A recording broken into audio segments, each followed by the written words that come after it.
Ako si Bat, 7 taon na dito sa Pampanga. Isa akong dicer. Tara, samahan niyo akong tuparin lahat ng mga pangarap ko sa buhay. Ngayong araw na to, may pupuntahan nga pala ako sa Subic.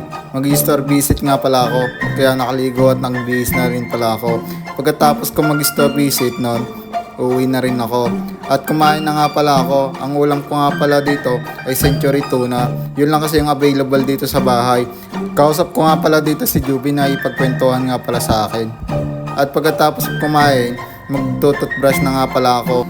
Minamadali ko na nga pala yung pagmimedyas at pagsasapatos ko.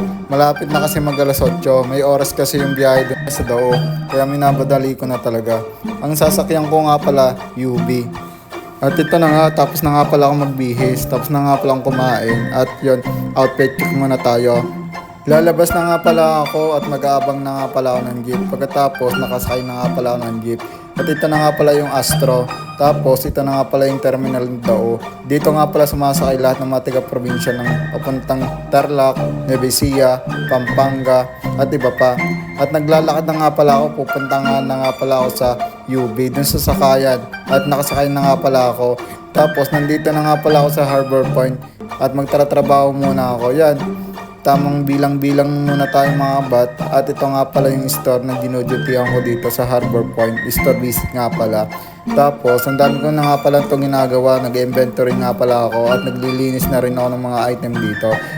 Pinupunasan ko nga pala para maging maayos naman. Yan, dinodouble check ko kung may benta din siya. Malapit na nga pala ako matapos dito. At sa mga customer dyan na naghahanap ng pintura, pag nakakita kayo ng rain or shine, mag rain or shine na lang kayo. Good quality naman yung rain or shine. Bukod doon, waterproofing pa. Tapos na nga pala ako magtrabaho dito at uuwi na rin pala ako. Dinoble check ko nga pala kung maayos lahat ng mga naiwanan ko dito. Maayos na nga pala yung display dito. At ito na nga, uuwi na nga pala ako. Tapos na nga pala magtrabaho dito. Tapos, ito nga pala yung labas ng Harbor Point. Tapos, ito nga pala din yung lagusan papuntang sakayan ng kulay dilaw. Hindi ko alam kung anong ilog to. Basta ang alam ko lang, binibidyohan ko sarili ko. At ito na nga, napakatahimik na nga pala at napakainit ng panahon. Kaya kailangan natin uminom ng tubig.